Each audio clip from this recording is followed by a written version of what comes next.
This podcast may contain explicit language, mature topics, and possible spoilers. Listener discretion is advised. Hello, everyone, and welcome to Cinema Recall Podcast. This is the Vern's Quickies, and I'm here today to give you a quick review of Ready or Not 2. Here I come, and here is a TV spot. What happened to you? In-laws. Think of this as double or nothing. This Friday, experience the most outrageous, bloody, unhinged, diabolically twisted movie of the year with an ending you'll need to see to believe. There's no other way. Ready or Not 2, Here I Come. Rated R. Okay, so Ready or Not 2, Here I Come is directed and written by Tyler Gillert and Matt Bentelli-Oplin. They are the same team who did the first movie as well as the recent Scream, like Scream 5 and 6. So this movie picks up exactly after the first Ready or Not. And if you're one of the few people that have not seen Ready or Not, I'll give you a quick recap. So Samara Weaving plays Grace, and it's the night of her wedding, and she is told to pick a game. Like every bridegroom of this family has to pick a game, and she picks hide and seek. Well, the thing is that this family now has to hunt and kill her, and if they do not kill her, bad things will happen to them. So she survives that night, and Ready or Not 2 picks up like the day of, like after she escapes, and then she is accused of murder, and then while at the hospital, she is kidnapped by the other family members. And I'll explain that there's a cameo appearance from David Cronenberg. That's right, the director of The Fly and Videodrome, and he's like the head of this family. He notices that this bride, Samara Weaving's character, survives, and so now all the heads of the family now have to hunt her in order to maintain their power, because he has like this ring and he dies, and so like this ring of power that David Cronenberg's character, the head of his family, now has to bestow upon his other children. So Samara Weaving is in the hospital. She's visited by her sister, played by Kathryn Newton, and the two of them have been estranged for many years. So the sister, whose name is Faith, by the way, the sister and Grace, they are now being kidnapped by the family. Elijah Wood from the Lord of the Rings trilogy, he plays like the lord of this family. And so now both Faith and Grace are involved in the same game that happened to Grace a few years ago. But hey, now there's two people and they're handcuffed together. And we have new family members. We have appearances from Sarah Michelle Gellar is in this. And I forget right now who else is in this one. Sean Hodassey, Kevin Durand, Nestor Carbonell, a whole bunch of other actors. And now we have this new family who are hunting these two girls, and these two girls have to try to escape. And if they survive towards dawn, then they'll be safe. But how are they going to survive this time? This movie, for the most part, was fun. I think that both Kathryn Newton as well as Samara Weaving are doing a good job as playing sisters in this. There are just moments where tension happens between them that I feel kind of slows the movie down a little bit. And there's also moments where they could easily win and escape more, but they don't do that because the movie has to last longer than it needed to be. I guess my other issue with this movie is that it kind of just repeats the same thing as we saw before. Plus, if you've seen the first one, there are really no major surprises. There's one plot element in the end where Samara Weaving's character of Grace has to make a choice in order to save her sister. and it just did not fit. And the way the movie ended was fine, but you kind of knew the outcome of it a little bit, and nothing was totally surprising about the movie as I thought it would be. Yeah, I think that having big actors in this, like Elijah Wood as well as Sarah Michelle Gellar, are fine, but they never really add anything to the movie itself. Their characters are kind of basic. And look, I know Sarah Michelle Gellar can play a mean girl. I mean, I've seen Cruel Intentions, so I know she can do that. But she was not as vicious as I wanted her to be.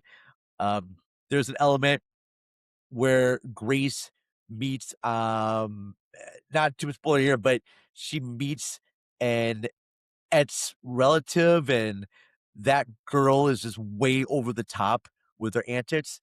There is this sequence that takes place in this ballroom thing, and they are doing a whole fight sequences to oh my gosh, Total Eclipse of the Heart from Bonnie Tyler, and it just seems wasted.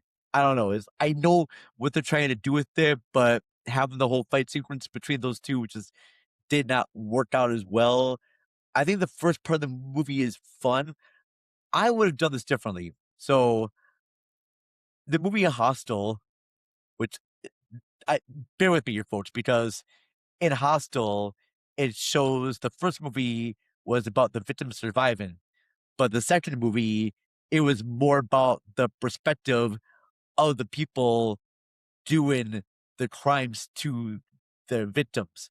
And it would have been fun for Ready or Not 2 to have the perspective be from the family members who have to like find a sacrifice, because the family members themselves are really kind of buffoonish and they're not too bright. And it would have been a great sort of like satire on the rich class, and how they're like, very powerful, but they do not know shit about anything. And I would have loved to see a movie doing that. Action sequences are fun, they're great. But if I'm comparing this to the first Ready or Not, I got to do with the first one just because I had no idea exactly what was happening.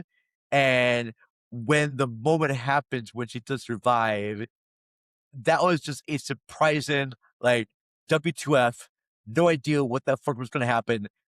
This one, Ready or Not 2, you kind of know what's gonna happen, and I don't know. Sometimes horror movies don't really need sequels, and I'm sad to say Ready or Not does not need a sequel.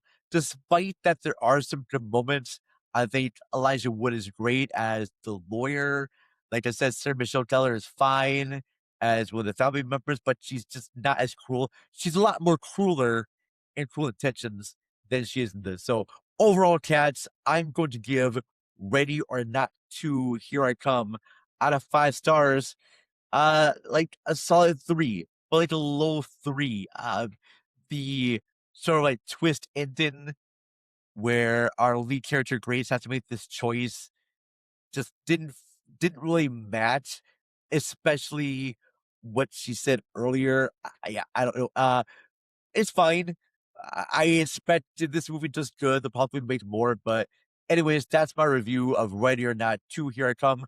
Coming soon to Cinema Recall Podcast in April, I'm doing a whole brand new series on another director. We are doing Robert Rodriguez, and we'll have episodes coming out here in April. So if you are a Patreon member, don't work like this, all right? Patreon members will get the episode first, all right? And then the following week, I will be posting the audio. So Patreons will get the video of it, and then this week, everyone else will get the audio version of it. And then the following week, I'll post the episodes on YouTube, the video episodes on YouTube. So keep that in mind. So Patreon members, patreon.com/cinematographypod will get episodes first, and then audio listeners will get the next week, and then for YouTube watchers, you'll get the week after. So yeah, it's going to be kind of like and the series we're doing on Robert Rodriguez, which I'm calling Recalling Rodriguez, is going to last a longer time. Usually I try to do like episodes per month, but no, we're going to add more episodes. And I'm even added on to the other director series that I'm doing. So we're going to add more episodes to our PTA meetings, the movies of Paul Thomas Anderson. And then I want to do more episodes on our Yahoo for Yargos, talk about the movies of Yargos Lanthimos. And then we're going to be added in more other directors and possibly actors and whatnot. So if you are subscribed to us, please subscribe to us on your favorite podcast apps.